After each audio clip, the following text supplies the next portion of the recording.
선한 사람 TV를 애청하고 계시는 성도 여러분 안녕하십니까? 임종수입니다. 오늘도 계속해서 샬롬에 대해서 말씀을 드리겠습니다. 우리가 새해가 되면은 복 많이 받으십시오 이렇게 이웃과 인사를 나누는데 그 복이 무슨 복인지 잘 모르겠고 누구로부터 복을 받으라고 하는지도 우리의 인사문 가운데 주어가 없고 흔히들 세상에서 말하는 오복을 말하는지 그 내용을 분간할 수 없습니다. 그래서 오늘 우리들은 새해가 되고 또 문안 인사를 할 때 세인들과 같은 인사보다는 샬롬, 평강이 있을지어다, 샬롬, 피스 이런 인사를 하는 것이 성경적이고 바람직하지 않는가라고 생각이 됩니다. 오늘은 이 염려와 근심을 이기는 길, 하나님께로 부여받는 이 샬롬의 복에 대해서 한번 생각해 보겠습니다.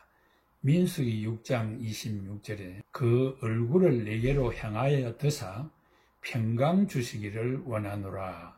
그 평강이 샬롬입니다.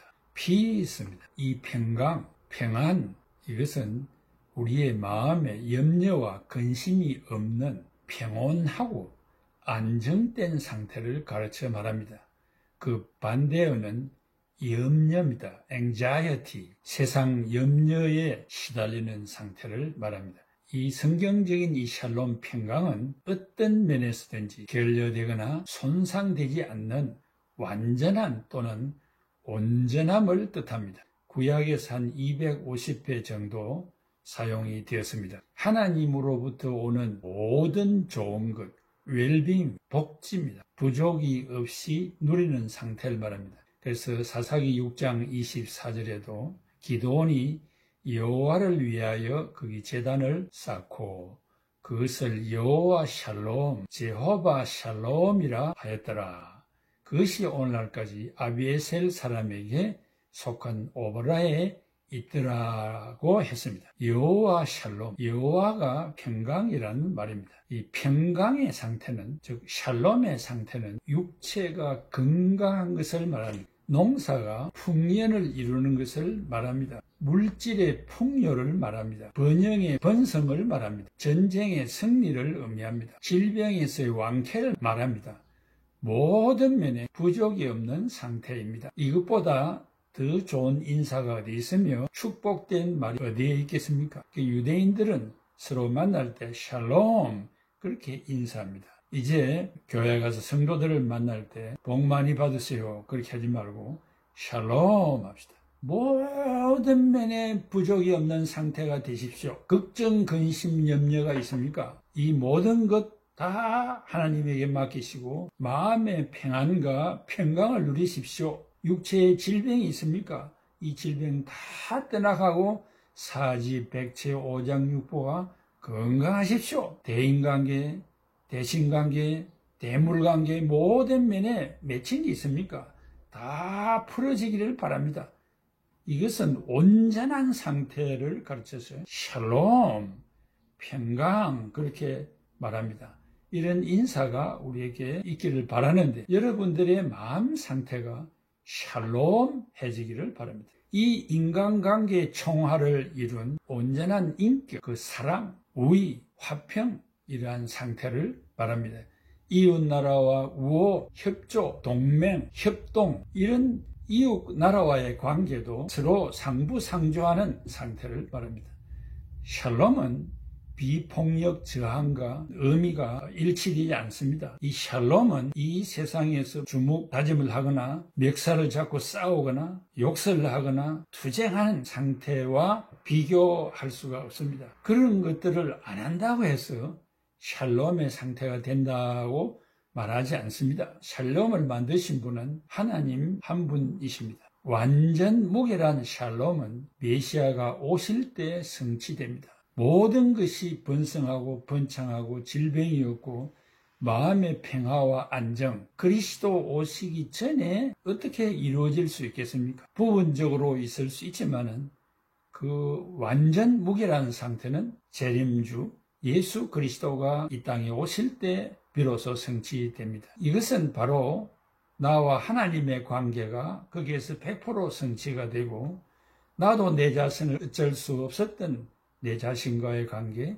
이웃과의 관계, 피조물과의 관계, 이 모든 관계가 바르고 온전하게 회복되어집니다. 이사야 66장 12절에 여호와께서 이와 같이 말씀하시되 보라 내가 그에게 평강을 강같이 그에게 문나라의 영광을 넘치는 시내같이 주리니 그 성읍의 젖을 빨 것이며 너희가 옆에 안기며 그 무릎에서 놀 것이라고 했습니다. 하나님께서 샬롬을 주시면은 그때는 이리가 어린 양과 함께 거하며 표범이 어린 염소와 함께 누우며 어린 사자와 살찐 짐승이 함께 있어서 어린 아이에게 끌리며 암소와 곰이 함께 먹으며 그것들의 새끼가 함께 엎드러지며 사자가 소처럼 풀을 먹을 것이며 젖먹는 아이가 독사의 굴에서 장난하며 젖된 어린아이가 독사의 굴에 손을 넣을 것이라. 나의 거룩한 산 모든 곳에서 해됨도 없고 상함도 없을 것이라고 이사야 11장 6절에서 9절까지 말씀했습니다. 이러한 완벽한 세계는 예수 그리스도가 이 땅에 오시는 날 성취되는 것입니다. 그래서 우리는 그리스도가 오시기를 기대하고 그 나라에 들어가기를 동경하는 것입니다. 이 샬롬이 불순종으로 깨지면 그 결과는 전쟁이나 실패나 질병이나 분열로 현실로 나타납니다. 샬롬이 깨진 근본적인 그 결과는 하나님과의 화평을 상실케 됨으로 오는 것입니다. 그러나 메시아가 가져다 주시는 샬롬은 영원한 화평이요 모자람이 없는 완전한 화평입니다. 계속적으로 주어지는 화평입니다. 그래서 하나님은 아론에게 신명기 6장 26절 같이 축복하라고 했습니다. 샬롬의 메시아가 오시는 날 궁극적인 구원이 옵니다.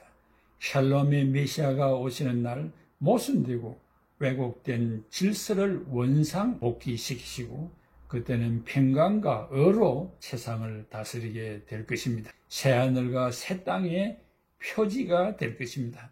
그 세계가 얼마나 그립고 그 세계에 들어가기를 소망하고 있지 않습니까?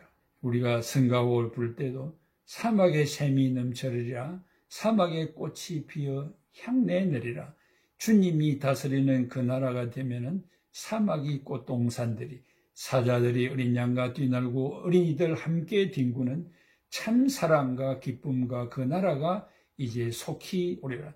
사막의 숲이 우거지리다. 사막의 예쁜 새들 노래하리라. 주님이 다스리는 그 나라가 되면은 사막이 낙원되리라. 독사굴의 어린이가 손 넣고 장난쳐도 물지 않는 참 사랑과 기쁨의 그 나라가 이제 속히 오리라라고 부르지 않습니까? 교회는 샬롬의 조지체입니다. 평안이 없는 교회는 생각할 수 없습니다. 내 마음에 찬송과 웃음과 기쁨이 희망이 없는 크리스찬은 진정한 중생한 크리스찬이라고 말할 수 없습니다. 이 세상은 변하고 변하여도 요동하고 요동하여도 우리는 영원한 세상을 동경하는 사람들로서 평안이 있습니다. 왜냐하면 하나님께서 우리에게 샬롬의 복을 주셨기 때문에 그렇습니다. 우리는 이미 샬롬의 복을 받은 사람들입니다. 성경이 말한 샬롬의 세계를 눈에 보듯이 보고 동경하고 그리워하는 크리스찬이기 때문에 그것만 생각하면 웃음이 나오고 기쁨이 용솟음치지 않습니까? 이스라엘 백성의 가장 중요한 말은 샬롬입니다. 그래서 민수기 6장 26절에 하나님의 평안을 체험하는 것이 신앙생활이라고 거듭 말하고 있습니다. 죄의 문제, 질병의 문제 다 해결된 상태를 말합니다. 사탄이 노리는 것은 성도들의 마음에 있는 이 평안을 빼앗아가고 분노케 하는 것입니다. 그러므로 말씀과 기도로 나의 평안을 지키는 것이 영적 전쟁에서 승리하는 비결입니다. 마음에 평안이 없으면 매사에 다투고 성질을 부리며 고소고발을 하게 되고 형제를 미워하게 됩니다. 그래서 화평케 하는 자가 복이 있다고 말씀했습니다. 존 켈빈은 한평생 전투적인 삶을 살아왔던 목회자입니다. 교회 안에 반대하는 무리들에게 포위되어서 쫓겨다니기가 다반사였습니다. 로마 캐톨릭주의자들과 자유주의자들과 또 이단들이 늘 찾아와서 논쟁을 계속해 왔습니다. 그야말로 제네바는 전쟁터였습니다.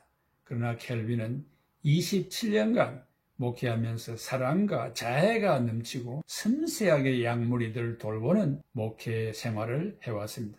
그는 언제나 말씀과 성령으로 살려고 노력했고 백약한 몸을 가지고 최선을 다하여 성도들을 섬겨왔습니다. 그럼에도 불구하고 그를 배신한 사람들도 있었고 도전하는 세력들도 있었지만 반면에 지지하는 세력도 많이 있었습니다. 그는 휴머니즘의 평화주의자가 아니라 하나님 중심의 샬롬을 원했습니다. 평화, 화평을 원했습니다. 그래서 켈빈이 고린도전서 주석을 쓰면서 하나님을 배반하는 평화의 동맹은 저주를 받을 것이며 그리스도의 교회를 지키는 데 필요한 투쟁은 복되도다라고 했습니다.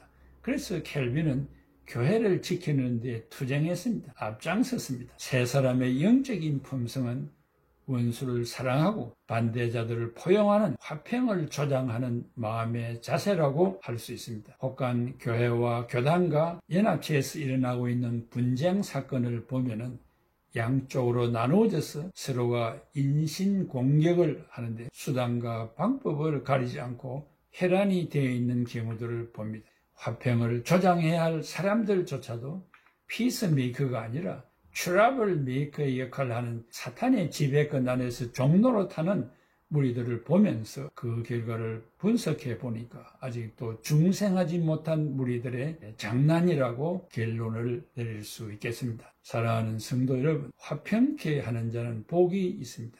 그들이 하나님의 아들이라 일컬음을 받을 것입니다. 화평의 왕이신 예수님과 수직적으로 화평을 경험한 자들로서 예수님의 품성을 닮아 분쟁을 종식시키는 자에게 하나님의 아들이 되는 것입니다. 모든 사람과 평화하는 마음, 내가 100% 옳다 하더라도 상대에 맞추는 마음, 져주는 마음, 모든 사람의 이익을 쫓아 은혜를 베푸는 마음, 상대방에게 불편을 주지 않는 융통성 있는 마음, 나를 드러내지 않는 결함이 없는 마음, 이러한 마음 상태가 샬롬의 상태가 아니겠습니까? 평강, 평안, 하나님이 주시는 평강의 마음이 아니겠습니까? 그렇다면 우리 모두는 가정과 교회를 화평케 하는 일이 하나님의 일이 아니겠습니까? 그러면 하나님을 대신하여 우리가 가정과 교회를 화평케 하는 일에 앞장서는 자가 되어야 할 것입니다. 내가 먼저 화평케 하는 당사자임을 잊지 마시기를 바랍니다. 화평의 경험을 통해서 내 마음에 평안이 임하는 것을 꼭 경험하십시오. 한 주일을 교회에서 지킬 때 내 마음이 화평한 것을 느끼고 돌아갑니까?